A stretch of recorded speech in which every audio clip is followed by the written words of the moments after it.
Subscribe now and press the bell icon. Never miss an update. Hello friends, स्वागत है आपका Indian education power में। आज हम प्रश्नावली 5.4 के प्रश्नों को हल करेंगे।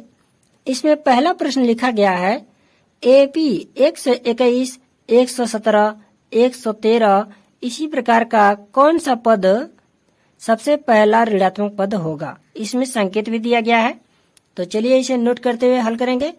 यह जो है पहला प्रश्न है और इसमें श्रेणी दिया गया है 121, 117 और 113। इसी प्रकार श्रेणी को बनाया गया है। इसमें देख सकते हैं पहला पद जो है 121 लिखा गया है और इसमें सर्वांतर यानी डी का मान जो है 117 में से जब 121 को घटाएंगे तो हमें प्राप्त हो जाएगा। लिखेंगे 117 माइनस 121 और जब इसे घटाएंगे हम लोग तो यहाँ पर -4 ज्ञात होगा। अब हमें कौन सा पद यानी कि एन ज्ञात करना होगा और इसी के माध्यम से हमें एन का मान पूछ रहा है। देख सकते हैं प्रश्न में दिया गया था एन का मान ज्ञात करना है हमें, तो लिखेंगे चूंकि एन बराबर होता है A plus N minus 1 into D, ये सूत्र होता है। तो इसी सूत्र पर हम लोग हल करेंगे। लिखेंगे एन बराबर, क्योंकि एन का मान तो हमें ज्ञात नहीं है, ए का मान ज्ञात है, तो लिखेंगे 121। ए के स्थान पर लिखेंगे 121 प्लस एन माइनस 1 और इंटू डी के स्थान पर लिखेंगे -4। अब जो है -4 का गुणा कर देंगे। लिखेंगे 121 प्लस, देख सकते हैं -1 का गुणा जब एन में करेंगे तो -4n ज्ञात होगा, -4n। और -4 का गुणा यदि -1 में करते हैं तो +4 ज्ञात हो जाएगा। अब जो है संख्याओं को जोड़ लेंगे तो लिखेंगे an बराबर 121 और 4 को जोड़ेंगे तो 125 होगा। लिखेंगे 125 माइनस 4n। अब जो है प्रश्न के अनुसार लिखेंगे प्रश्नानुसार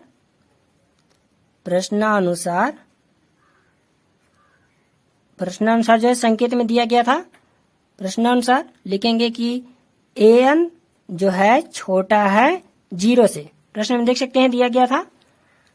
और जो है an का मान हम लोग को ज्ञात है 125 माइनस 4n, तो लिखेंगे 125 माइनस 4n छोटा है 0 से।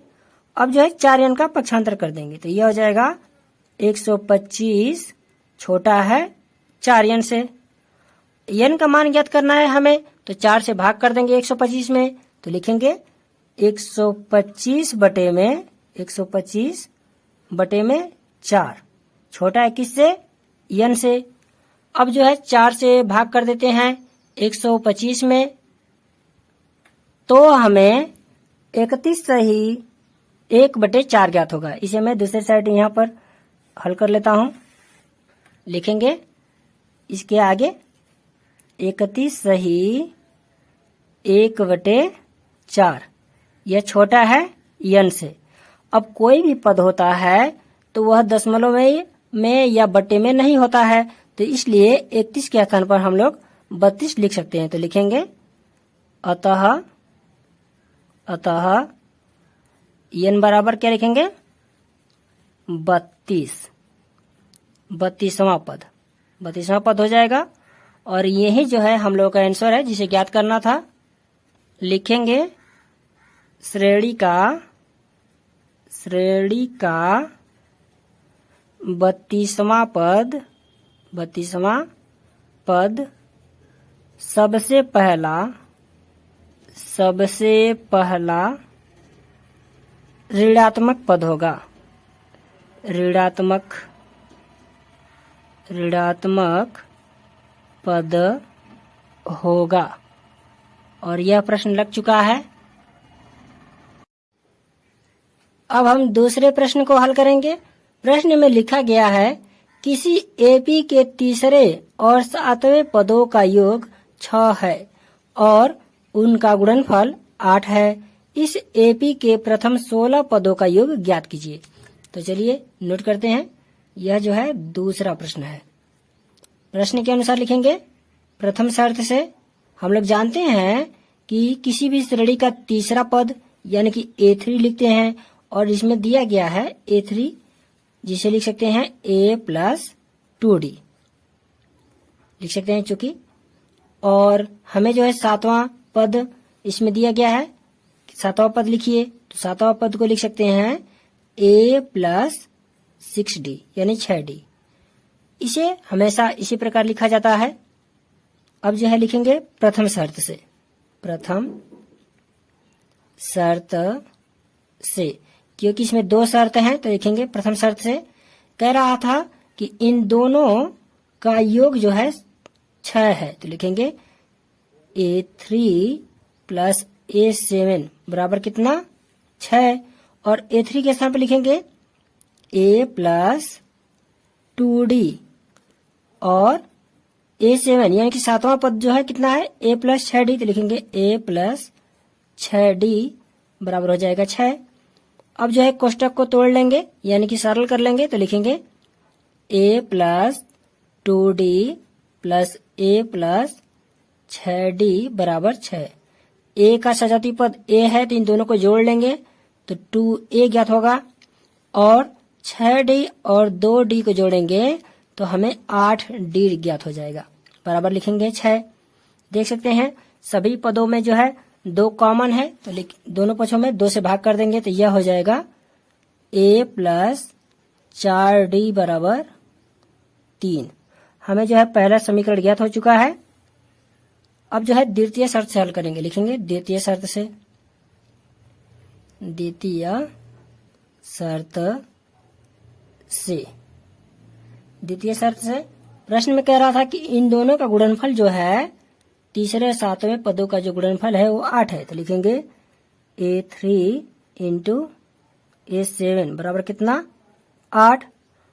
और जो है A3 का मान रख लेते हैं। देख सकते हैं यहाँ पर A3 का मान लिखा गया था A प्लस 2D, तो लिखेंगे A प्लस 2D और यहाँ पर इंटू करते हुए A7 का मान A प्लस 6D, तो लिखेंगे A प्लस 6D बराबर हो जाएगा 8।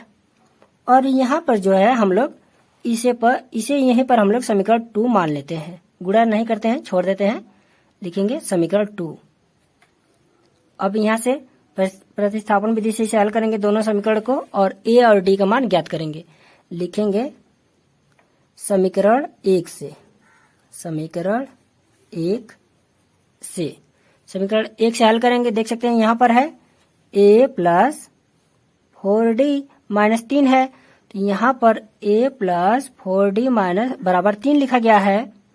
तो यदि हम A का मान ज्ञात करते हैं तो यह हो जाएगा A माइनस 4D, और यह समीकरण नंबर 3 नोट कर लेंगे।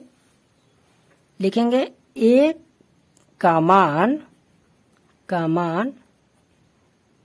A का मान समीकरण 2 में प्रतिस्थापित करने पर, समीकरण 2 में प्रतिस्थापित करने पर चलिए प्रतिस्थापित करते हैं समीकरण 2 में। यहाँ पर देख सकते हैं A के स्थान पर लिखे देंगे 3 माइनस 4D, A के स्थान पर 3 माइनस 4D लिखेंगे तो ये हो जाएगा 3 माइनस 4D और प्लस 2D है तो लिखेंगे प्लस 2D। इसी प्रकार दूसरे कोष्टक में भी है A प्लस 6D है तो लिखेंगे A के स्थान पर, यहाँ पर देख सकते हैं लिखेंगे 3 माइनस 4D और प्लस 6D है तो लिखेंगे प्लस 6D बराबर हो जाएगा 8 लिखा गया है तो 8 लिखेंगे। अब जो है पहले कोष्टक की जो भीतर संख्याएं हैं या जो सजातीय पद हैं इसे जोड़ घटाना कर लेते हैं। तो 3 का जो है सजातीय पद कुछ नहीं है तो लिखेंगे 3 और 4D और देख सकते हैं माइनस में है और 2D जो है प्लस में है तो इसे घटा लेंगे तो यह हो जाएगा माइनस 2D। कोष्टक बंद कर देंगे। दूसरे कोष्टक में लिखेंगे 3 माइनस, देख सकते हैं यहाँ पर जब 4D में से 6D घटाएंगे तो प्लस 2D ज्ञात होगा, लिखेंगे प्लस 2D बराबर हो जाएगा 8। अब हम इन दोनों कोष्टकों का गुणा कर देंगे। जब गुणा करेंगे तो इसे लिख सकते हैं 3 का स्क्वायर और माइनस 2d का स्क्वायर बराबर लिख सकते हैं 8। क्वेश्चन में लिख सकते हैं क्यों, लिखेंगे चूंकि a प्लस बी और a माइनस बी बराबर होता है a square minus B square. देख सकते हैं पहला पद दोनों कोष्टक का समान है और दूसरा पद भी समान है, सिर्फ चिन्ह अलग अलग है। तो हम लोग इस सूत्र का प्रयोग करते हुए लिखेंगे 3 का स्क्वायर माइनस 2d का स्क्वायर बराबर 8। अब 3 का स्क्वायर करेंगे तो हमें 9 ज्ञात होगा और 2d का स्क्वायर कर देंगे तो 4d स्क्वायर ज्ञात होगा बराबर लिखेंगे 8। अब जो है 9 का पक्षांतर कर देते हैं तो यह हो जाएगा -4d का स्क्वायर बराबर हो जाएगा 8 माइनस 9 और इसे घटा लेते हैं तो यह हो जाएगा -4d का स्क्वायर बराबर -1। दोनों पक्षों में माइनस है तो ये दोनों विभाजित हो जाएंगे और d स्क्वायर बराबर हो जाएगा 1/4। जब हम लोग स्क्वायर का पक्षांतर कर देंगे तो यह हो जाएगा d बराबर करड़ी में 1/4 हो जाएगा करड़ी में। और जब इसका वर्गमूल निकालेंगे तो हमें जो है प्लस माइनस 1/2 ज्ञात होगा, यानी कि d का मान +1/2 भी हो सकता है और -1/2 हो जाएगा। हमें यहाँ पर प्लस वाला यूज करेंगे और जो है S16 ज्ञात करेंगे, क्योंकि प्रश्न में 16 पदों का योग पूछ रहा था। तो लिखेंगे अतः S16 बराबर सूत्र होता है 16/2 लिखेंगे, यानी कि n/2 और कोष्टक में 2a तो लिखेंगे 2 इंटू a का मान देख सकते हैं कितना है। a का मान हम लोग जो है ज्ञात करने के लिए क्या करेंगे, इस d का मान जो है इस तीसरे समीकरण में रख देंगे। लिखेंगे यहाँ पर साइड में मैं कर देता हूं, लिखेंगे d बराबर 1/2 समीकरण 3 में रखने पर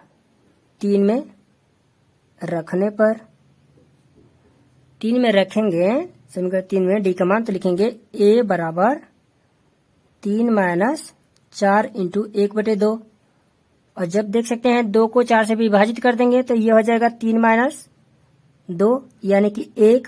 तो हमें जो है 1 का मान 1 और d का मान जो है 1/2 ज्ञात हो चुका है।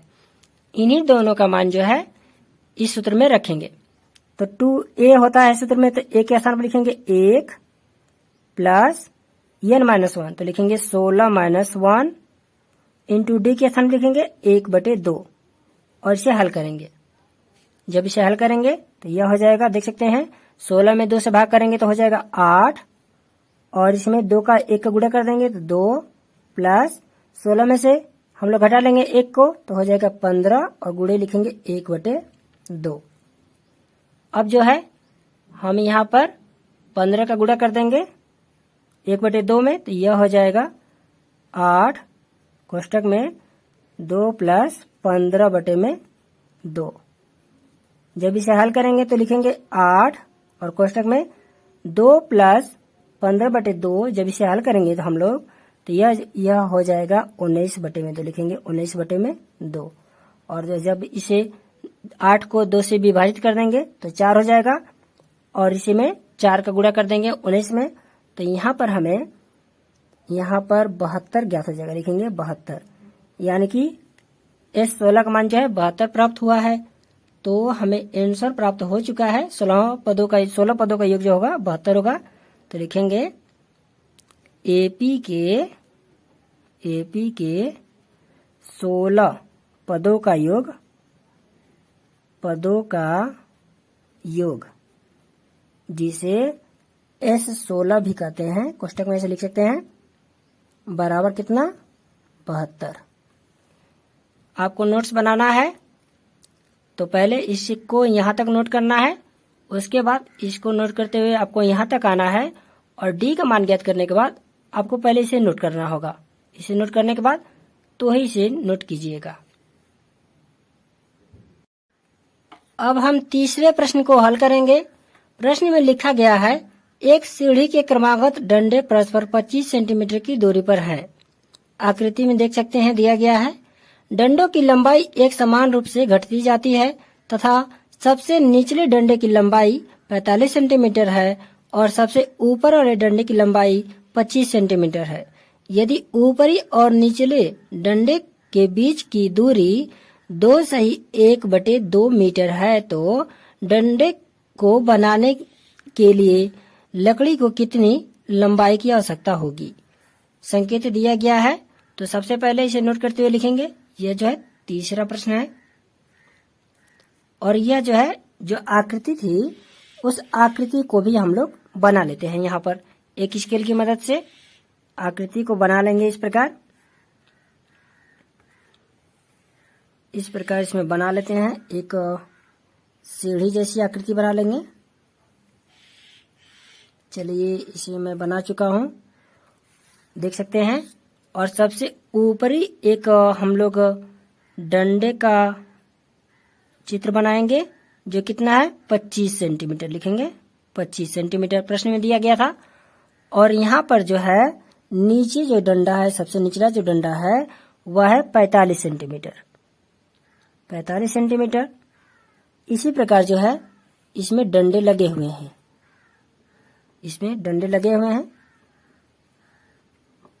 और इस दो डंडों की जो बीच की जो दूरी है वह है 25 सेंटीमीटर। यहाँ पर लिख सकते हैं 25 सेंटीमीटर। 25 इसके बीच की जो दूरी है इस प्रकार।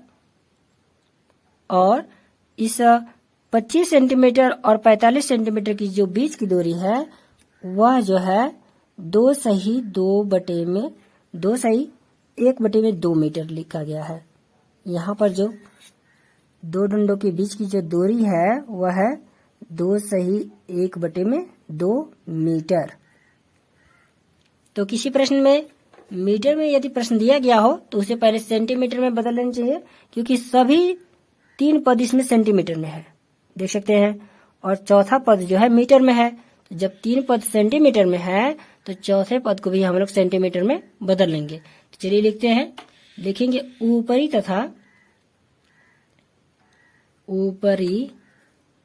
तथा निचले डंडे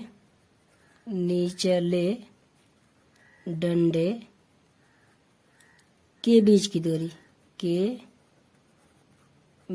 की दूरी प्रश्न में देख सकते हैं दिया गया था कितना है 2:1/2 मीटर। तो लिखेंगे 2:1/2 मीटर। इसे हम लोग सेंटीमीटर में बदलेंगे, लेकिन पहले इसे साधारण भिन्न में बदल लेते हैं क्योंकि ये मिश्र भिन्न जैसा है। तो लिखेंगे 2 का 2 में गुणा करते हुए 1 जोड़ देंगे तो यह हो जाएगा 5/2 मीटर। और जब इसे सेंटीमीटर में बदलेंगे तो लिखेंगे 5/2 × 100, यानी कि यहाँ पर हो जाएगा 250 सेंटीमीटर। यानी कि इन दोनों के 25 सेंटीमीटर और 45 सेंटीमीटर लंबे जो डंडे हैं इसके बीच की दूरी कितनी है 250 सेंटीमीटर। आगे लिखेंगे इसके क्रमागत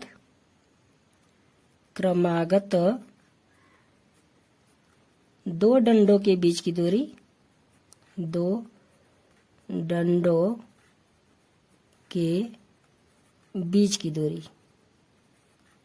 यह जो है मैं प्रश्न के अनुसार ही लिख रहा हूं, क्योंकि देख सकते हैं प्रश्न में ही दिया गया है दो डंडों के बीच की दूरी 25 सेंटीमीटर है। तो लिखेंगे 25 सेंटीमीटर।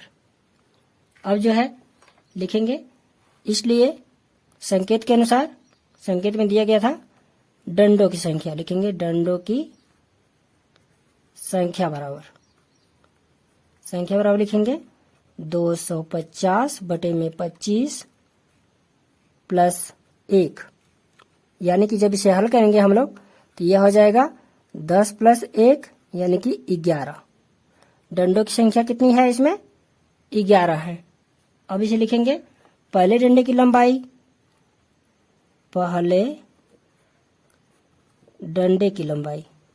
डंडे की लंबाई। तो किसी भी यदि आप सीढ़ी पर चढ़ते हैं तो सबसे पहले निचले डंडे पर ही पैर रखते हैं, यानी कि यह पहला डंडा है और इसकी लंबाई कितनी है 45 सेंटीमीटर।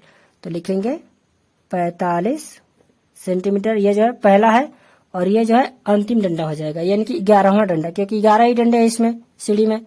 तो लिखेंगे 11वें डंडे की लंबाई बराबर लिखेंगे 25 सेंटीमीटर, क्योंकि प्रश्न में दिया गया था। लिखेंगे माना डंडों की एक समान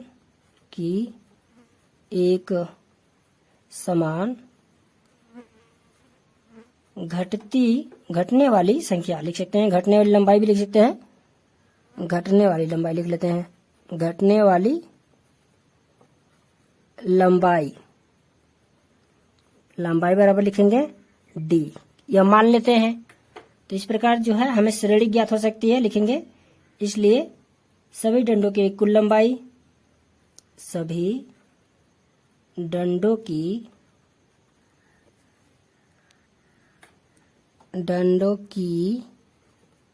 कुल लंबाई बराबर, पहले लिखेंगे 45 लिखा गया है, पहला डंडा था तो लिखेंगे 45, दूसरा क्या हो जाएगा, d समान रूप से घट रही है तो लिखेंगे 45 माइनस d, उसके बाद लिखेंगे तीसरा इसका डंडा जो लंबाई होगी 45 माइनस 2d होगी। इसी प्रकार जो है अंतिम जो डंडा है वो 25 है। देख सकते हैं यह एक श्रेणी की तरह है, तो श्रेणी में पहला पद जो होता है a होता है तो लिखेंगे a बराबर 45 हो जाएगा। और देख सकते हैं अंतिम डंडा यानी कि यल बराबर अंतिम यानी कि लास्ट, तो लिखेंगे यल बराबर 25, और कुल डंडे कितने हैं 11 हैं, तो हमें पदों की संख्या समांतर श्रेणी में n दर्शाया जाता था, इसी प्रकार लिखेंगे n बराबर 11, और हमें जो है 11 डंडों का योग ज्ञात करना है तो लिखेंगे SN जो है हमें ज्ञात करना है। तो लिखेंगे SN बराबर सूत्र होता है, हम लोग जानते हैं कि चूंकि SN बराबर होता है n/2 कोष्टक में 2a plus n-1 into d, तो इसलिए हो जाएगा S 11 बराबर ज्ञात करेंगे 11/2।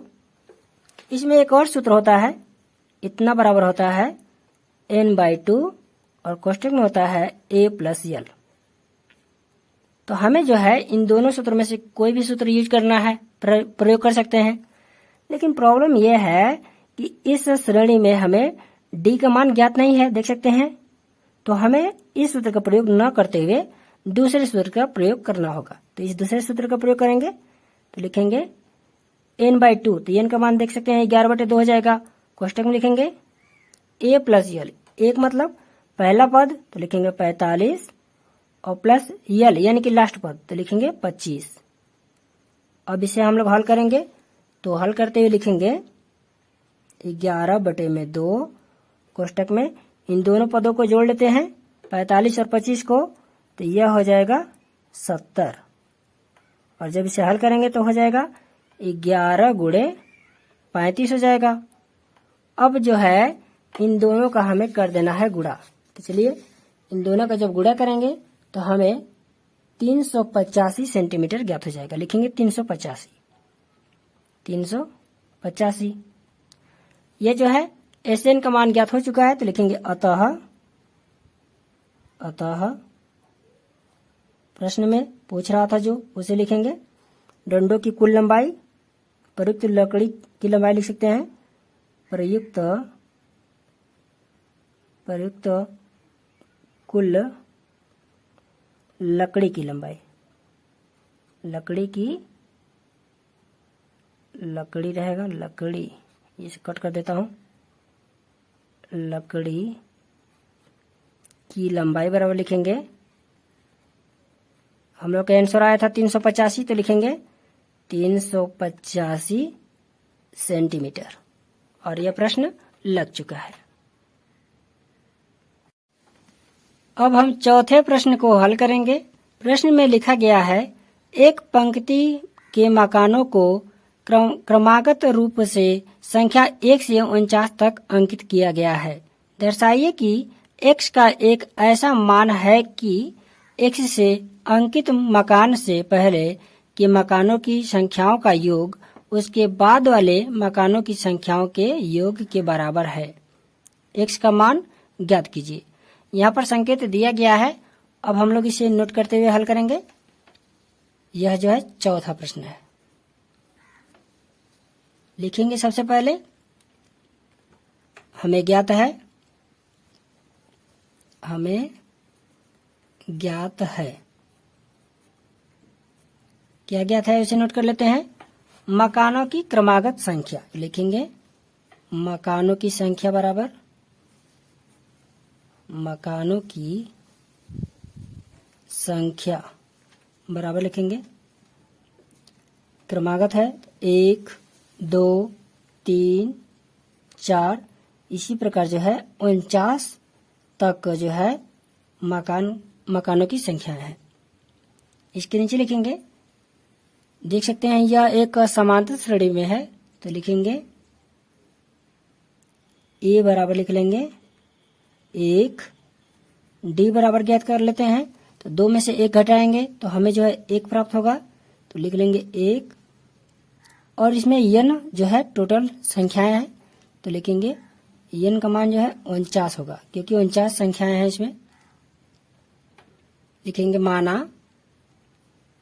माना किसी एक मकान पर अंकित संख्या, किसी एक मकान पर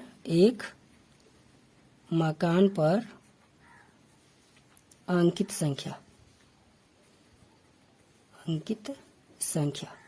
हम मान चुके हैं कि किसी एक मकान पर संख्या x लिखा गया है, यानी कि अंकित है, तो इसलिए नीचे लिखेंगे, इसलिए इससे पहले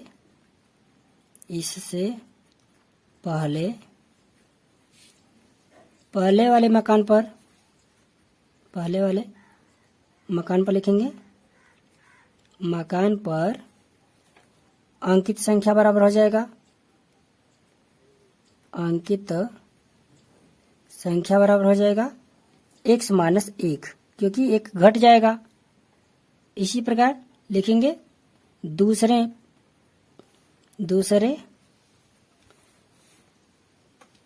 इसी प्रकार जो है दूसरे आगे वाले मकानों की संख्या ज्ञात करेंगे। लिखेंगे दूसरे आगे वाले मकानों की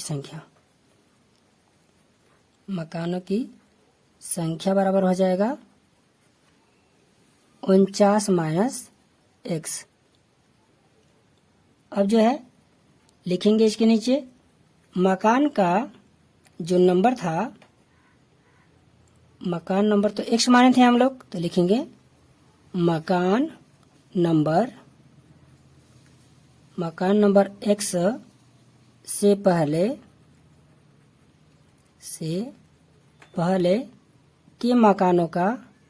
के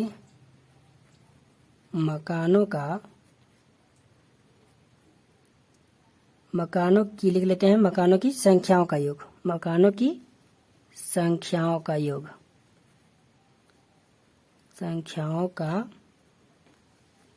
योग। तो जो है हम लोग मकानों की संख्याओं का योग ज्ञात करने वाले हैं, जिसे हम लोग SN मान सकते हैं। तो लिखेंगे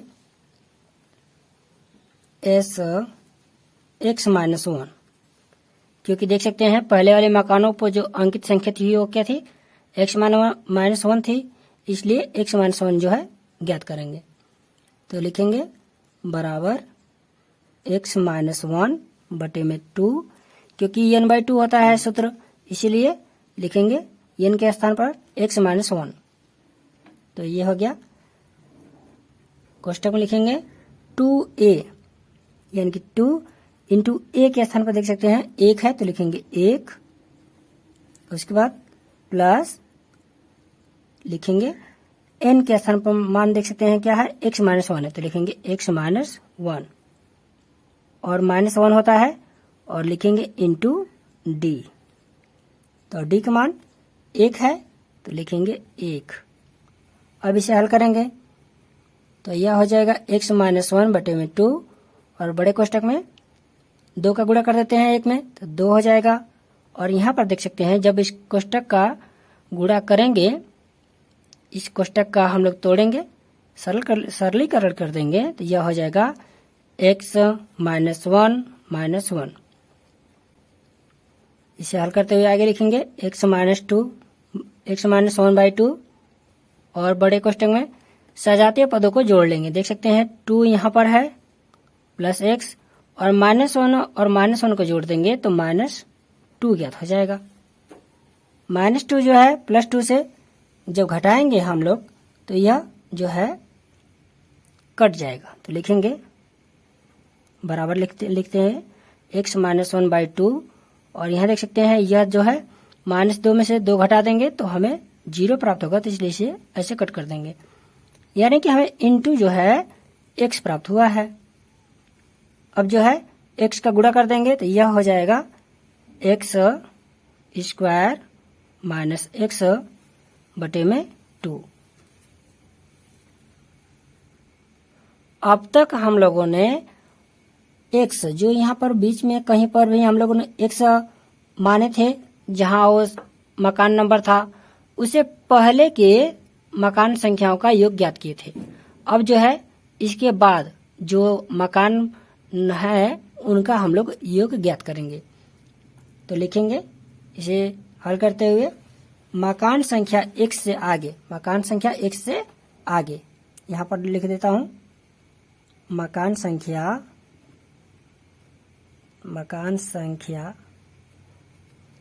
x से आगे के मकान की संख्याओं का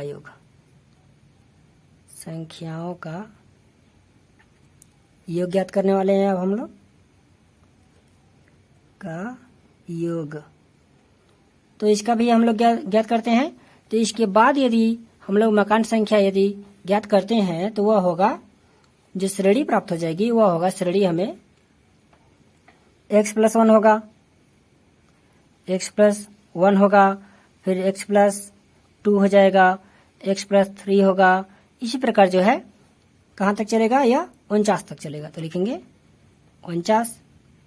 अब जो है यहाँ पर देख सकते हैं a बराबर इस श्रेणी में क्या है, a बराबर है x+1। तो लिखेंगे में श्रेणी में AP में a बराबर क्या है, x+1 है और d बराबर क्या है। तो देख सकते हैं दूसरे पद में से पहले पद को घटा देंगे। तो लिखेंगे यहाँ पर x+2 माइनस x+1 और जब हम घटाएंगे तो हमें जो है यहाँ पर d का मान जो है ज्ञात हो जाएगा, वह होगा 1 हो जाएगा।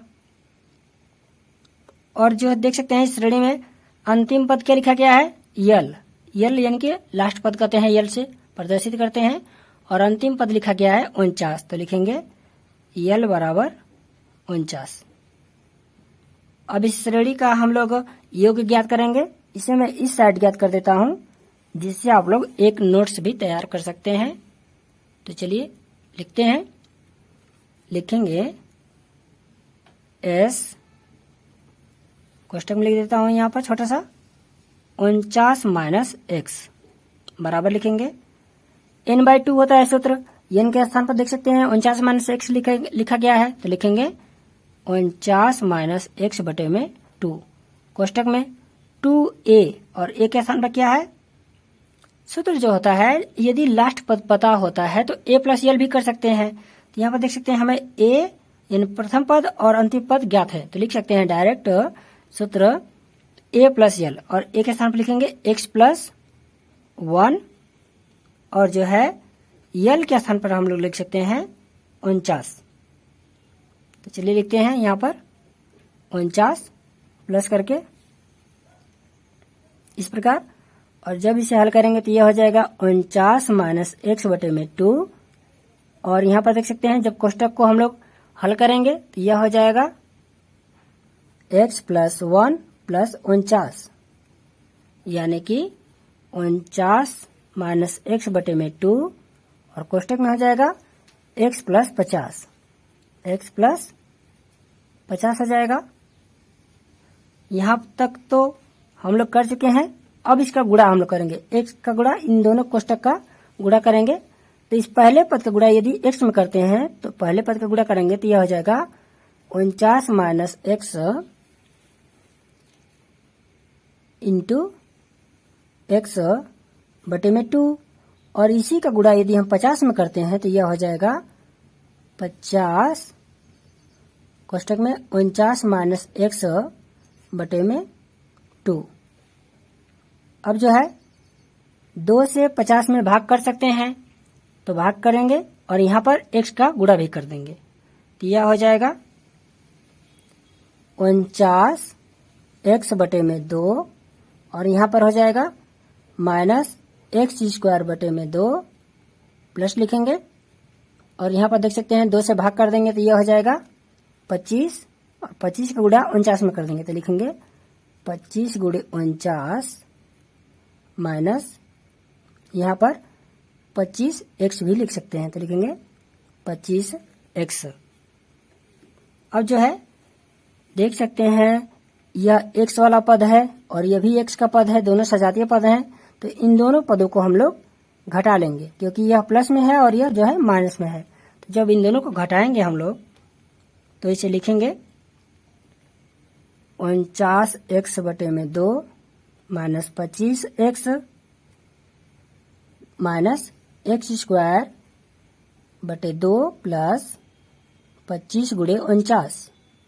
अब जो है इसे हल कर लेते हैं, और जब इसे सजातीय पद x के जो पद हैं इसे हल करेंगे तो हमें ज्ञात होगा माइनस 1/2 माइनस 1/2, और पहले से ही हमें माइनस एक्स स्क्वायर बटे में 2 प्राप्त है तो लिखेंगे माइनस एक्स स्क्वायर बटे में 2 प्लस 25 इंटू 49। अब प्रश्नानुसार इसे हल करेंगे, प्रश्न के अनुसार लिखेंगे प्रश्नानुसार प्रश्न के अनुसार। और प्रश्न के अनुसार जो है दिया गया था कि यह जो योग है इसके दूसरे योग के बराबर है, यानी कि x के पहले जितनी भी संख्याओं का योग है इसके बाद वाली मकान नंबर की संख्याओं का योग के बराबर है। तो हम लोग लिखेंगे s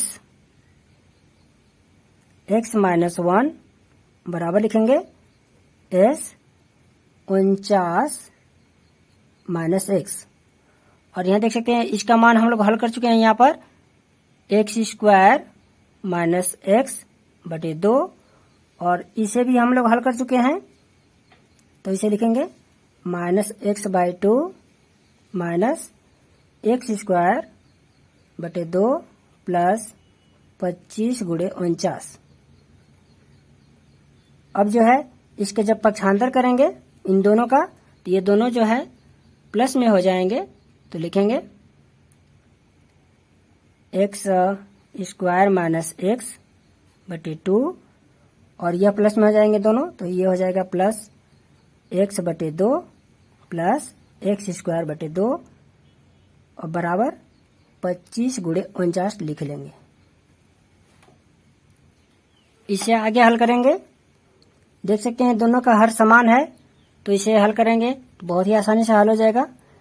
हर समान होने के कारण नीचे 2 लिखेंगे और जितने अंश में है उनके चिन्ह के साथ लिख देंगे तो लिखेंगे x square minus x plus x और प्लस एक्स स्क्वायर बराबर 25 गुणे 49। अब देख सकते हैं कि एक्स जो पद है, एक्स के जो पद हैं यह दोनों अलग अलग चिन्ह के हैं तो यह दोनों एक दूसरे से कट जाएंगे क्योंकि एक्स में से एक्स घटाएंगे तो 0 प्राप्त होगा, और एक्स स्क्वायर और एक्स स्क्वायर इन दोनों को जोड़ देंगे तो 2x स्क्वायर प्राप्त होगा तो लिखेंगे 2x स्क्वायर बटे में 2 बराबर 25 गुणे 49। यहाँ पर जो है 2 से 2 विभाजित हो जाएगा, भाग कर देंगे तो हमें जो प्राप्त हो जाएगा यहाँ पर x बराबर प्राप्त होगा, x बराबर यहाँ पर एक्स स्क्वायर बराबर प्राप्त होगा, 2 से 2 विभाजित होगा तो हमें x बराबर प्राप्त होगा एक्स स्क्वायर बराबर, और लिखेंगे 25 गुणे 49। और जब इस 2 घात का जब हम लोग पक्षांतर कर देंगे तो हमें लिखेंगे इसे x बराबर और इस साइड जाकर 2 घात जो है करड़ी में परिवर्तित हो जाएगा। तो लिखेंगे करड़ी में 25 गुणे 49। अब जो है इसका वर्गमूल निकालेंगे तो बहुत ही आसानी से निकल जाएगा। 25 का वर्गमूल होता है 5 और 49 का वर्गमूल होता है 7, यानी कि 35 प्राप्त होगा। और यही जो आंसर है जो हमें ज्ञात करना था प्रश्न के अनुसार, x का मान ज्ञात करना था जो कि हमें ज्ञात हो चुका है। तो आप चाहें तो इसका एक नोट्स तैयार कर सकते हैं। अब हम 5वें प्रश्न को हल करेंगे। प्रश्न में देख सकते हैं लिखा गया है एक फुटबॉल मैच में एक छोटा चबूतरा है जिसमें 15 सीढ़ियां बनी हुई हैं। इन सीढ़ियों में से प्रत्येक की लंबाई 50 मीटर है और वह ठोस कंक्रीट की बनी है। प्रत्येक सीढ़ी में 1/4 की चढ़ाई है और 1/2 का फैलाव यानी कि चौड़ाई है। आकृति देख सकते हैं नीचे दिया गया है। इस चबूतरे को बनाने में लगी कंक्रीट का कुल आयतन परिकलित कीजिए, यानी कि हमें जो है कुल आयतन ज्ञात करना है और संकेत दिया गया है पहली सीढ़ी का आयतन किस प्रकार ज्ञात करना है। तो चलिए नोट करते हैं। यह जो है 5वां प्रश्न है। लिखेंगे यह 5वां प्रश्न है और पहली सीढ़ी का जो संकेत है उसी के अनुसार से हल करेंगे। लिखेंगे पहली सीढ़ी के लिए, पहली सीढ़ी के लिए, पहली सीढ़ी के लिए जो लंबाई है वह प्रश्न में दिया गया था 50 मीटर। जो फैलाव था यानी जो चौड़ाई दिया गया था वह था 1/2 मीटर, प्रश्न में देख सकते हैं दिया गया था। और जो ऊंचाई थी यानी कि जो चढ़ाव था उसे ऊंचाई कह रहा है, ऊंचाई जो था 1/4 मीटर था। देख सकते हैं लंबाई, चौड़ाई और ऊंचाई है, यानी कि यह एक घनाभ की आकृति का है जो सीढ़ी है। तो लिखेंगे इसलिए सीढ़ी का आयतन बराबर, पहली सीढ़ी का आयतन निकालेंगे हम लोग। पहली सीढ़ी का आयतन, सीढ़ी का आयतन निकालेंगे। लिखेंगे लंबाई गुणे चौड़ाई गुणे ऊंचाई होता है, तो लिखेंगे 50 गुणे 1/2 गुणे 1/4। और जब इसे हम लोग हल करेंगे तो यह हो जाएगा 25/4। अब जो है यह पहली सीढ़ी के लिए था। अब हम दूसरी सीढ़ी के लिए ज्ञात करेंगे। लिखेंगे दूसरी सीढ़ी के लिए, दूसरी सीढ़ी के लिए, सीढ़ी के लिए तो लंबाई तो सीढ़ी की वहीं रहेगी, तो लिखेंगे लंबाई 50 मीटर ही रहेगी।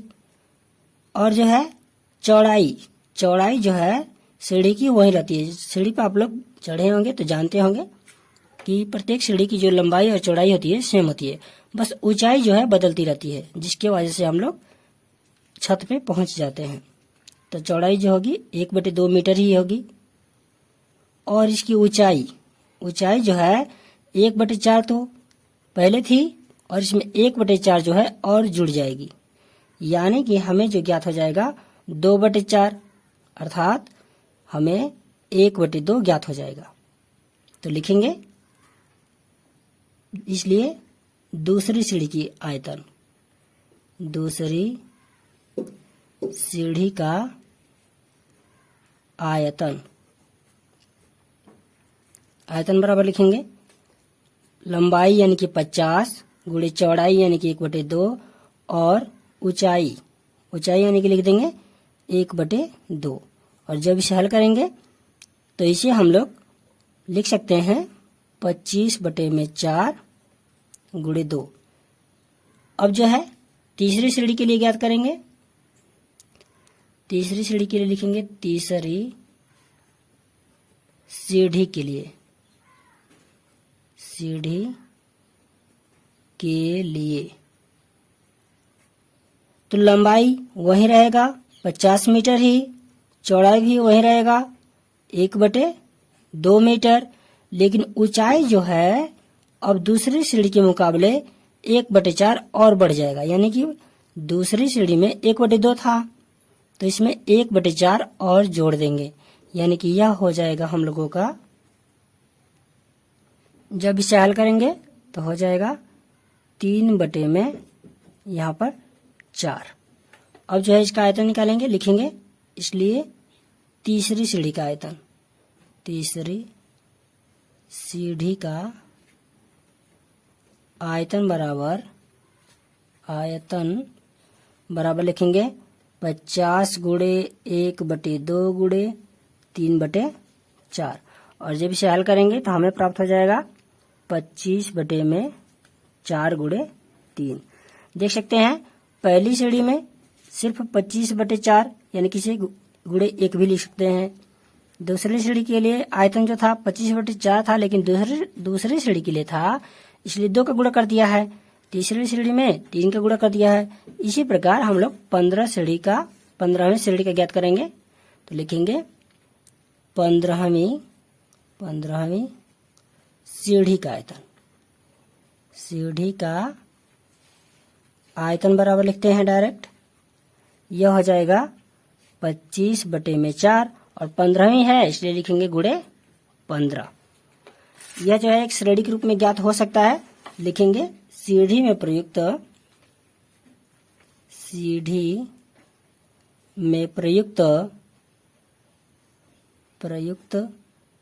कंक्रीट का आयतन, लिखेंगे कंक्रीट का आयतन।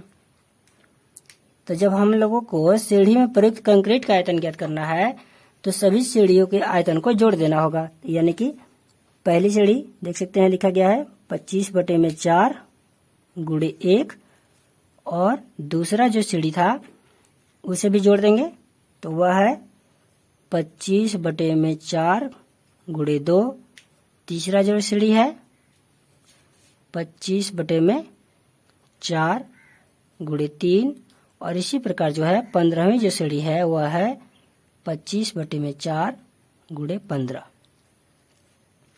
यह एक समांतर श्रेणी की भांति है, तो इसमें a बराबर हमें प्राप्त हो जाएगा 25/4। तो लिखते हैं उक्त श्रेणी AP है, जहां a बराबर क्या है, पहला पद 25/4 लिखेंगे, और d बराबर ज्ञात करते हैं। d बराबर, तो हमें जो है दूसरे पद में से पहले पद को घटाना होगा, तो लिखेंगे 25/4 गुणे 2 माइनस 25/4, यानी कि जब इसे हम लोग हल करेंगे तो हमें प्राप्त हो जाएगा 25/4, लिखेंगे 25/4। और जो है इसमें कितने पद हैं, 15 सीढ़ियाँ थी, इसलिए n का मान जो लिखेंगे 15, और जो है यल यानी कि लास्ट जो सीढ़ी है उसका मान भी दिया गया है, तो लिख सकते हैं 25/4 गुणे 15।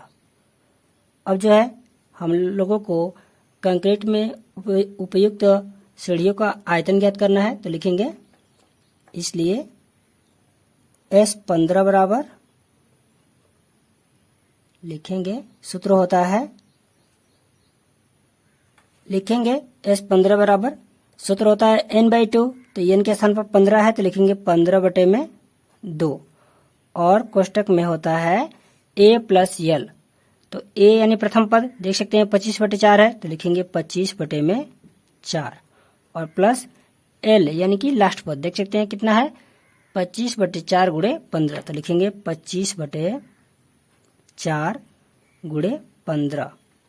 अब जो है इसे हम लोग हल करेंगे, तो इसे हल करेंगे अगली लाइन में इस प्रकार, लिखेंगे 15/2 और कोष्टक में लिखेंगे, यहाँ से पहले हम लोग देख सकते हैं 25/4 जो है कॉमन है, तो लिखेंगे 25/4 कॉमन ले लेते हैं यदि इन दोनों पदों में से, तो हमें ज्ञात होगा 1 + 15, और जो है 1 और 15 को जोड़ देंगे तो हमें प्राप्त होगा 15/2 गुणे 25/4 गुणे लिखेंगे 15 और 1 16 लिख देंगे।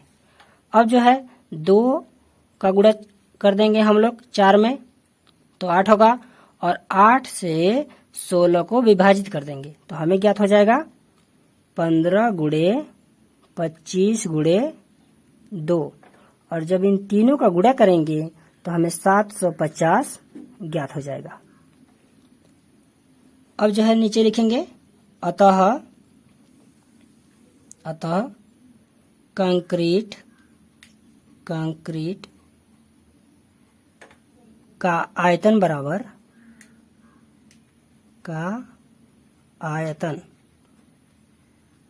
आयतन बराबर हो जाएगा जो हमारा आंसर प्राप्त हुआ है लिखेंगे 750